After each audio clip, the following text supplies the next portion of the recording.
Good morning students. Dear बच्चों, जैसे कि हमने पिछले क्लास में क्या पढ़ा, जो बेसिक ग्राफ है, ग्राफिकली एंड अलजेब्रिकली हमने क्या देखा, लाइन टू ऑर्गेनाइज सीखा। एंड अलजेब्रिकली मैंने थोड़ा इंट्रोडक्शन दिया था कि लाइन कैसे हम लोग बता सकते हैं, इंटरसेक्टिंग है, पैरेलल है, कोइंसिडेंट है। तो इस तरह से हमने क्या किया था पिछले क्लास में, हमने स्टडी किया था। ठीक है, अभी जो है हम लोग क्या पढ़ेंगे उसी को थोड़ा सा और आगे बढ़ाएंगे, है ना। थोड़ा रिवाइज कर लेते हैं पिछले क्लास से हमने क्या क्या पढ़ा। चलो ठीक है।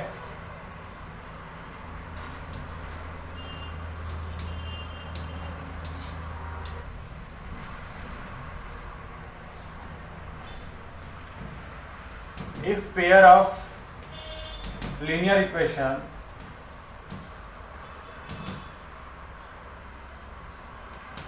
given है कैसे, a1x plus b1y plus c1 equal to 0, this is first equation.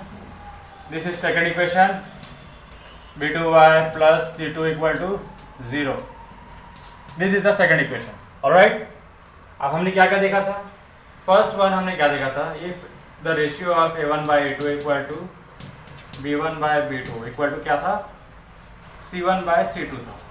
इस केस में जो लाइंस है क्या बनेगा, वो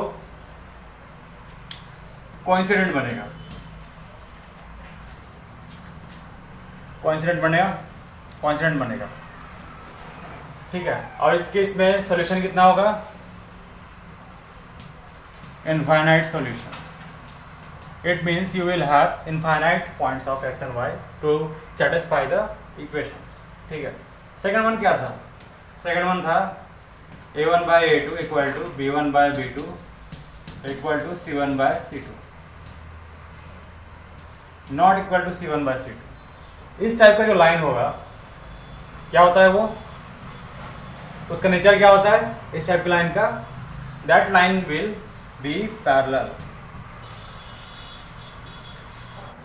तो इस टाइप का जो लाइन बनेगा कितना सॉल्यूशन होगा उसका, zero solution. Zero solution means no solution. Alright, third case क्या था, if a1 by a2 is not equal to b1 by b2। इस केस में क्या होगा, जो लाइन होगा उसका नेचर कैसे होगा, उसका नेचर होगा intersecting,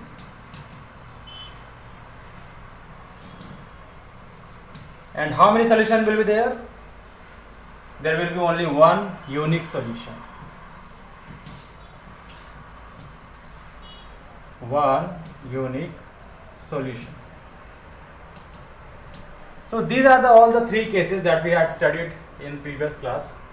तो यहां तक सबको क्लियर हो गया। अब यहाँ पे एक नया बात मैं आप लोगों को बताने जा रहा हूं।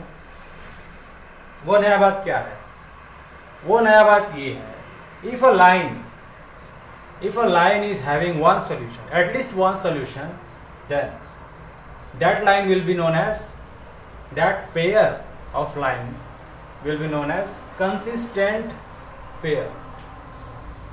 ठीक है,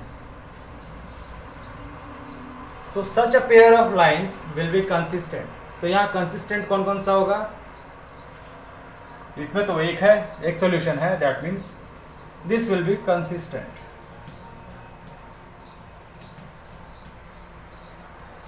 एक सॉल्यूशन है, कम से कम एक सॉल्यूशन है।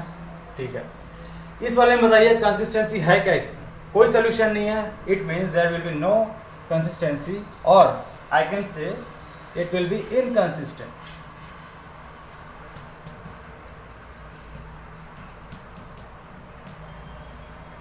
inconsistent. ठीक है, in the case of this line, this pair of lines, what would you say, is it consistent or inconsistent? Obviously यहाँ पर जो solution है वो एक से ज़्यादा है, इनफाइनाइट है, तो obvious सी बात है ये consistent होगा, this will be consistent. Alright, exercise 3.2 is totally based on this assumption.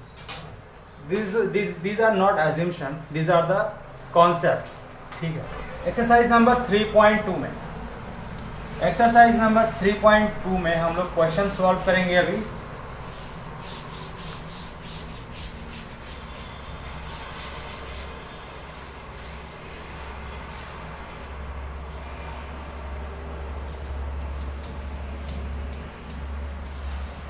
3.2 में देखिए,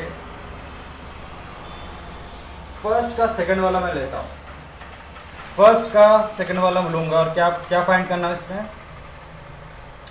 देयर सॉल्यूशन, फर्स्ट वन क्या है, सॉल्यूशन फाइंड करना है graphically.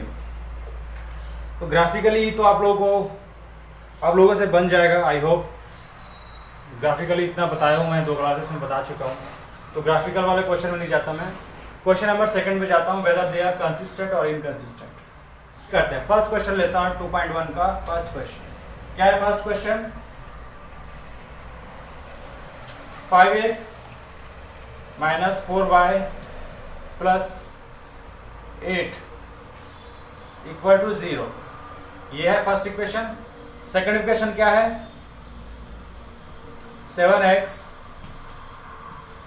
Plus 6y minus 9 equal to 0। So solution करके लिखेंगे, यहाँ पे सॉल्यूशन करके लिखेंगे, फिर कंपेयर करेंगे। Here a1 equal to 5, b1 equal to minus 4, c1 equal to क्या है 8। इस साइड देखिए, एंड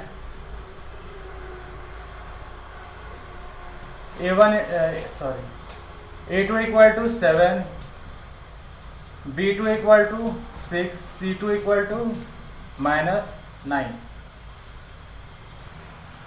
उसके बाद लिखेंगे by comparing a1 by a2, b1 by b2 and c1 by c2। तो यहां से हम लोग 1 बाय 1 सबका वैल्यूज रखेंगे। a1 by a2 equal to क्या है, a1 क्या है 5 है, a2 क्या है 7 है। क्लियर हुआ सबको। उसके बाद b1 बाय b2 क्या है, b1 बाय b2 क्या है, b1 by b2 minus 4 divided by 6, ये है। c1 बाय c2 क्या है 8 बाय माइनस 9। अब देखिए इसको और सिंप्लीफाई कर लीजिए, कट रहा है तो माइनस 2 बाय 3, ये क्या बनेगा, ये सेम टू सेम रहेगा, ठीक है। आगे क्या लिखेंगे, आफ्टर कंपेयरिंग, क्या देख रहे हैं हम लोग, फर्स्ट वाला जो रेशियो है वो इक्वल नहीं है किसके, b1 by b2 is again not equal to c1 by c2। तो यहां पर देखिए कोई भी इक्वेशन क्या कर रहा है, सेटिस्फाई नहीं, कोई भी रेशियो जो है सेम नहीं। तो इस केस में जो लीनियर इक्वेशन का पेयर है वो कैसे होगा, हमने देखा था पिछले क्लास में, अगर a1 by a2 is not equal to b1 by b2,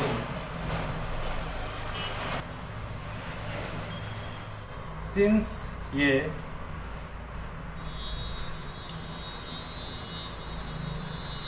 so that above pair will be क्या होगा, intersecting,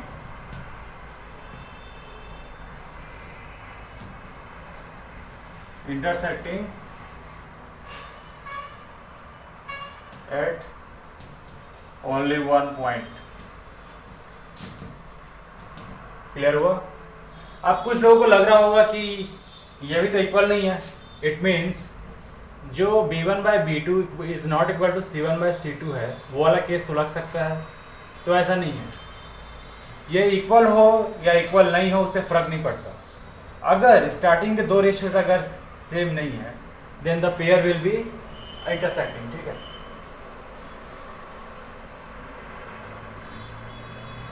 तो यहाँ पे there is only one point that will satisfy the equation, so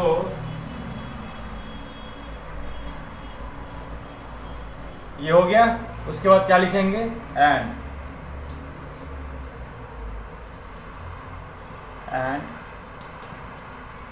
it will be consistent.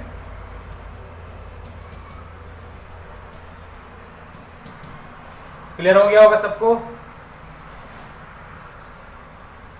तो इस तरह से हम लोग सॉल्व करेंगे क्वेश्चंस को।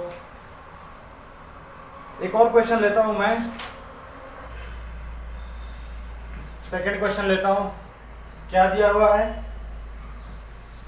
9x + 3y + 12 = 0। This is line 1। Second line का इक्वेशन क्या है, 18x + 6y + 24 = 0। Tell me whether the lines are intersecting, parallel or coincident, and also state whether it is coincident and state whether the pair is consistent or inconsistent। ठीक है, चलो check करते हैं। Here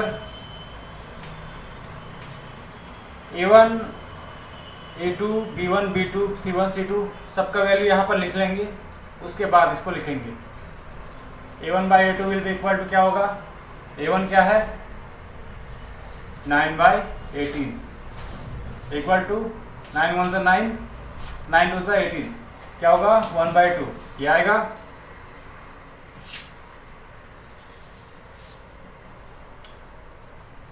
B1/B2 क्या है 3/6 3 1 1 3 2 6 3 2 6 आया। क्या मिलेगा हमें 1/2, यहाँ भी मिला। C1/C2 क्या आएगा 12/24 12 1 12 12 2 24 क्या मिला 1/2।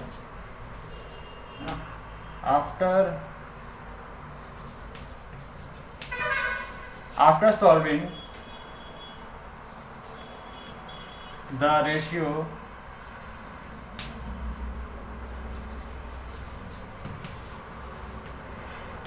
we find, क्या फाइंड किया हमने, A1/A2 = B1/B2 = C1/C2। So tell me what will be the nature of these lines। क्या होगा, तीनों ही रेशियो सेम है, इट मीन्स क्या होगा,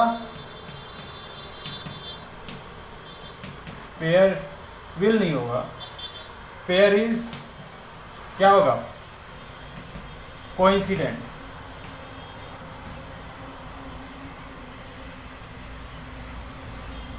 ठीक है, एंड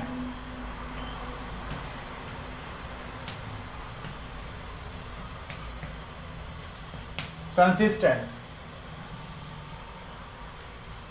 सबको क्लियर हो गया होगा।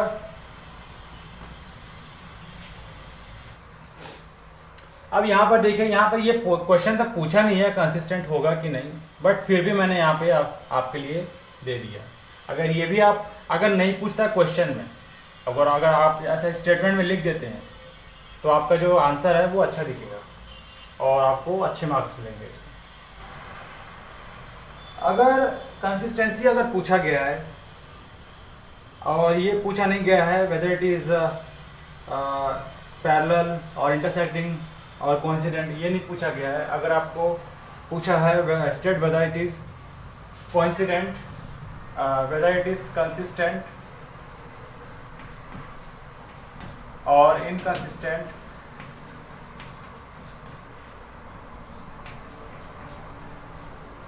ये दोनों अगर क्वेश्चन पूछा है तो आपको पूरा सॉल्व करना पड़ेगा क्वेश्चन को। ठीक है, चलो मैं बताता हूं।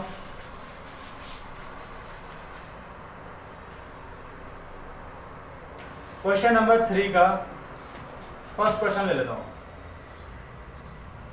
I am asked to state whether the equations are consistent और इनकंसिस्टेंट, इसका क्वेश्चन है। ठीक है, पहला इक्वेशन क्या है 3x + 2y = 5। सेकेंड इक्वेशन क्या है 2x -3y = 7। बताना ये कंसिस्टेंट है कि नहीं। तो सॉल्यूशन करके लिखेंगे, इसको स्टैंडर्ड फॉर्म में पहले लिखेंगे 3x + 2y - 5 = 0 एंड ये क्या है 2x - 3y - 7 = 0। So I wrote this equation in standard form. ठीक है, अब इसके बाद सॉल्व करते हैं। क्या करेंगे हम लोग, क्वांटिटीज निकालेंगे। ठीक है, हियर करके लिखेंगे a1 a2 a1 b1 c1 a2 b2 c2 करके पूरा लिख लेंगे। हियर a1 b1 ऐसे करके यहाँ पे जो a1 b1 c1 का वैल्यू है और a2 b2 c2 का वैल्यू है उसको पहले बताना है। यहाँ पर a1 का वैल्यू क्या है, b1 का वैल्यू क्या है, c1 का वैल्यू क्या है, a2 b2 c2 का वैल्यू क्या है, ये सब बताना है। ठीक है, उसके बाद क्या करना है, रेशियोज निकालना है। a2 = क्या होगा 3/2, b1/b2 क्या होगा 2/-3, c1/c2 क्या होगा -5/-7, माइनस माइनस कटा 5/7, ये आ गया। अब देखिए आफ्टर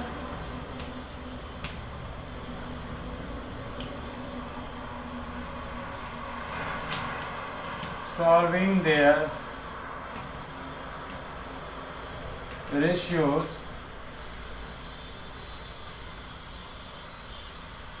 we get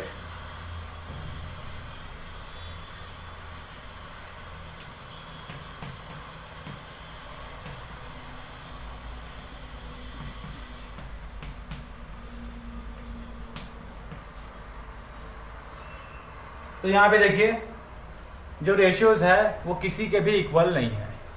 ठीक है, तो such a pair of lines will भी क्या होगा, अगर ये इक्वल नहीं है, स्टार्टिंग के ही रेशियोज अगर इक्वल नहीं है तो such lines will be intersecting and it will have only one solution which represent the point of intersecting. ठीक है, तो इस तरह से हम लोग इसको बोलेंगे और क्या बोलेंगे, कंसिस्टेंट है कि नहीं है। जो आपका क्वेश्चन है, क्या क्वेश्चन था आपका, state whether it is consistent और नॉट। ये लाइन क्या होगा,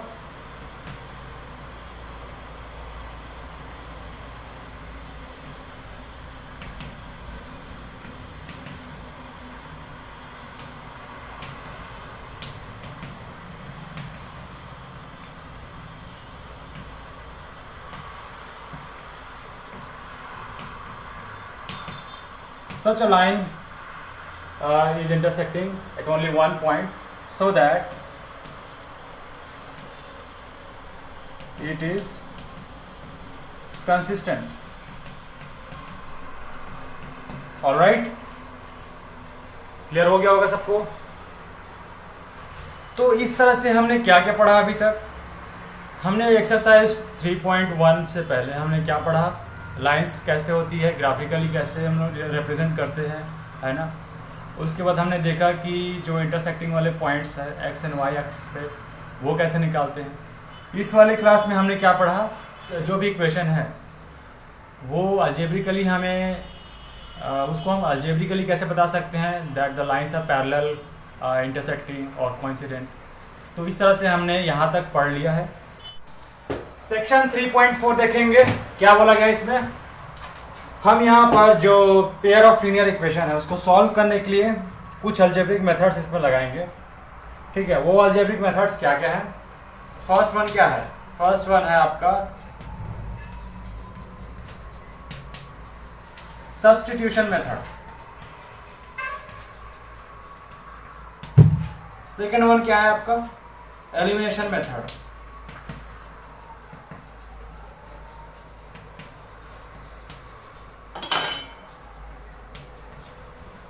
थर्ड वन क्या है? थर्ड वन है आपका cross multiplication method.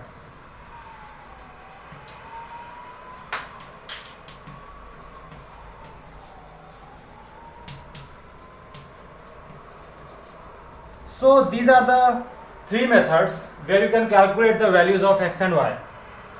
If a pair of linear equation is given to you. So in previous section you have studied how to draw the lines of a pair of linear equation and how to represent it algebraically. Along with this, इसके साथ साथ हमने क्या देखा? Which lines are parallel, which lines are intersecting and which lines are coincident. तो इस तरह की चीज़ें हमने देखा है किस कंडीशन पे वो जो पेयर ऑफ लीनियर इक्वेशन है उसका जो ग्राफ है वो पैरेलल होगा या इंटरसेक्टिंग होगा या फिर कोइंसिडेंट होगा। ठीक है, इस सेक्शन में हम लोग पढ़ेंगे generally methods to solve a linear equation, है ना। तो सब्स्टिट्यूशन मेथड क्या होता है? One by one we will discuss all this three methods.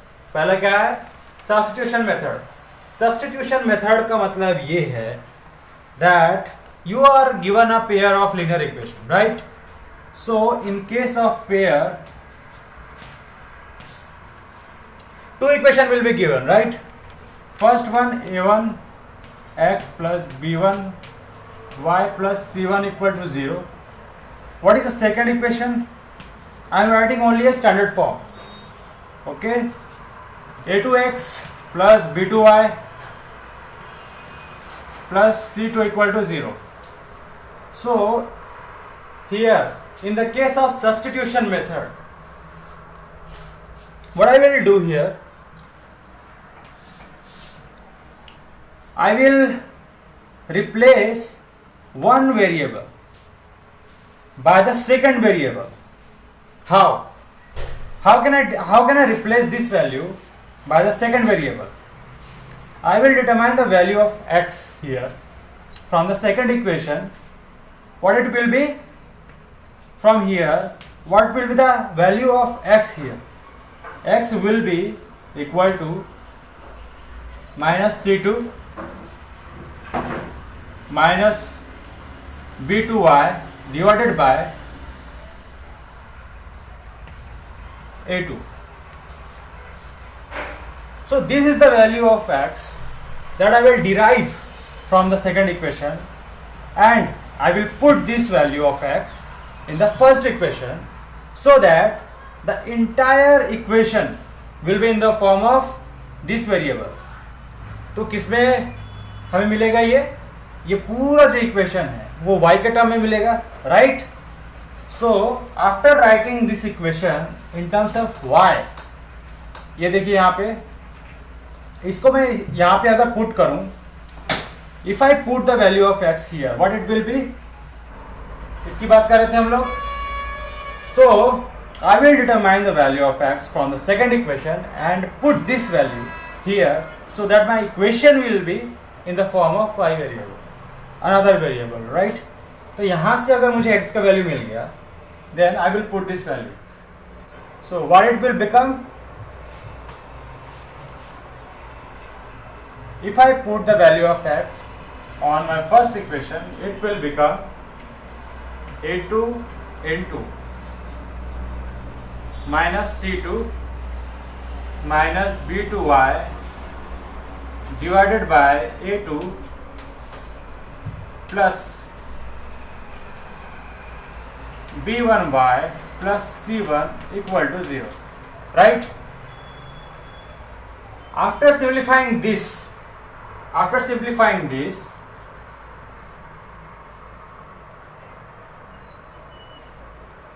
after putting the value of x in the first equation, it will become like this. After solving, if I simplify the equation, what can I write? I will write a1 by a2 into minus c2 minus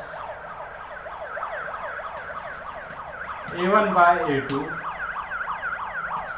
minus b2y plus b1y plus c1 equal to 0. Okay, again I can write minus a1 by a2 c2 minus minus minus multiply के form में है, क्या हो जाएगा, plus हो जाएगा. a1 by a2 b2y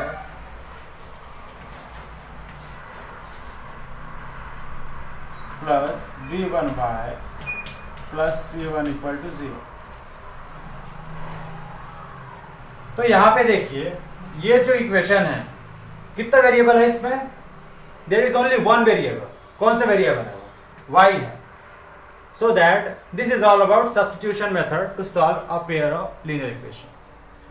so here I will find the value of y because this is all written in terms of y. This is constant, this is also constant. So from here, after getting the value of y, I will easily put the value of y in any of this equation here or here. तो मुझे easily जो value of x है वो मिल जाएगा. और अगर मैंने y का वैल्यू रखा, then I can easily get the value of x, right? तो इस तरह से हम लोग x एंड y का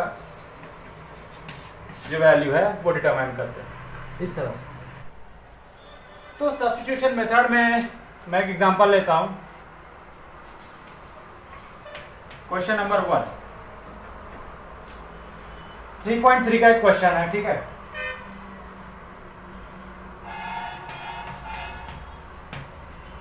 solve the pair of linear equation by substitution method.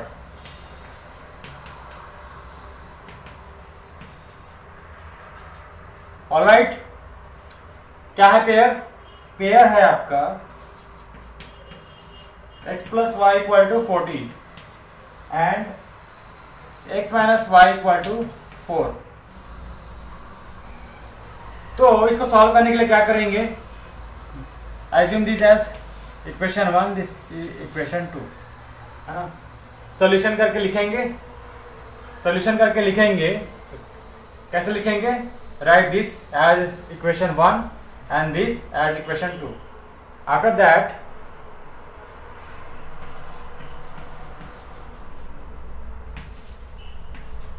From equation 2 x equal to क्या होगा, 4 प्लस वाई, ऐसा होगा. After this, so putting the value of x in equation 1, what I will get, put this value here.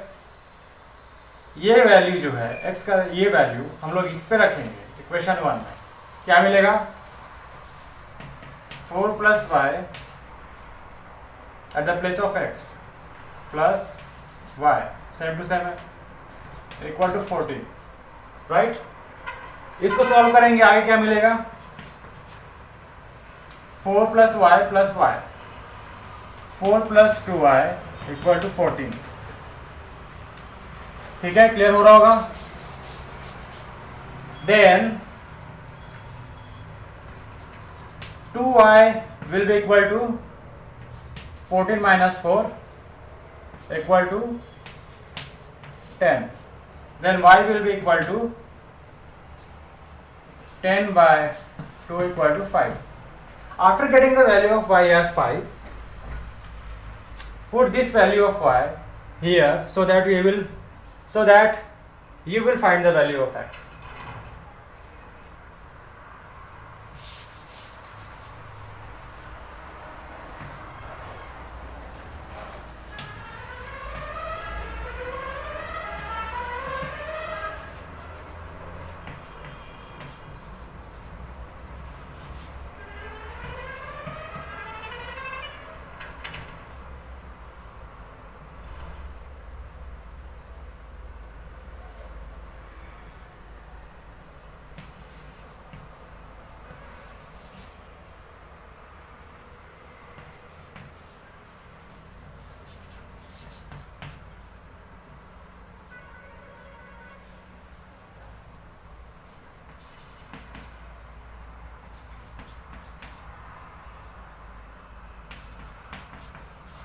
So that after solving the pair of linear equation, we get as x equal to 9 and यहाँ का लिख रहा हूं hence x equal to 9, y equal to क्या था हमारा, y equal to क्या था 5 था. So this is the complete solution by substitution method.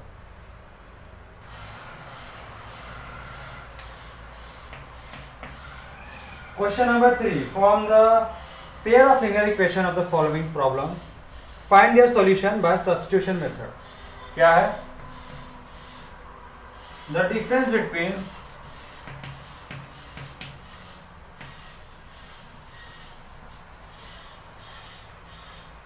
two numbers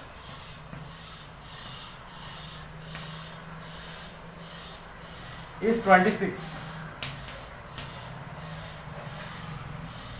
and one number is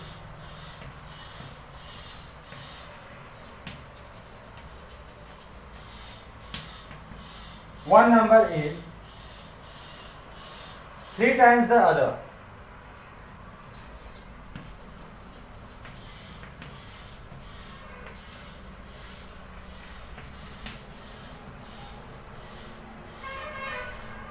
Find them.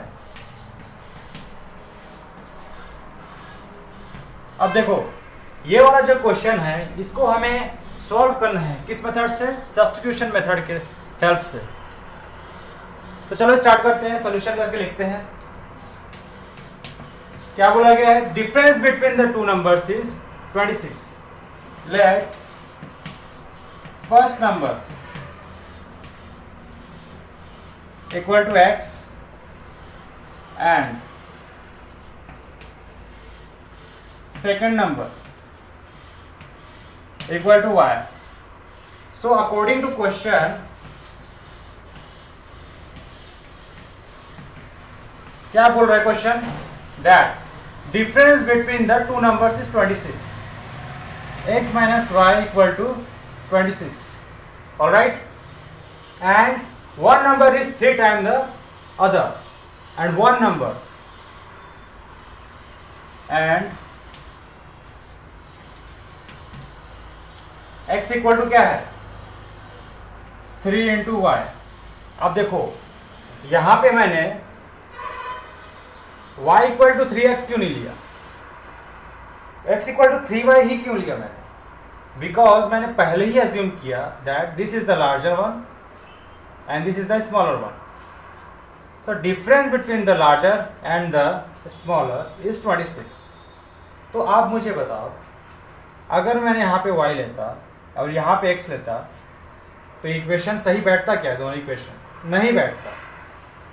If I had taken here y equal to 3x, then if I put the equation here it will become a negative. It means if I had taken y equal to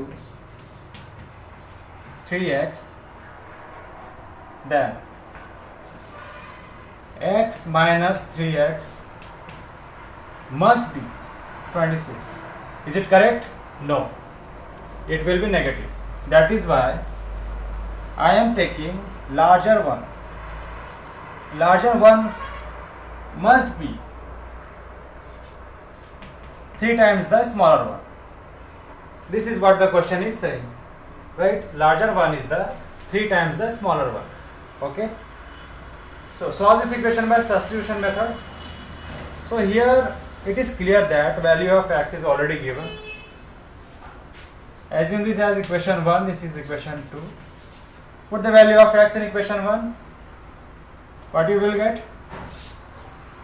So after putting x equal to 3y in equation 1, you will get 3y minus y equal to 26. So y will be 26 by 2. Y will be equal to 13. If y is 13, then x will be 3 into y, which means 39. So this is your answer.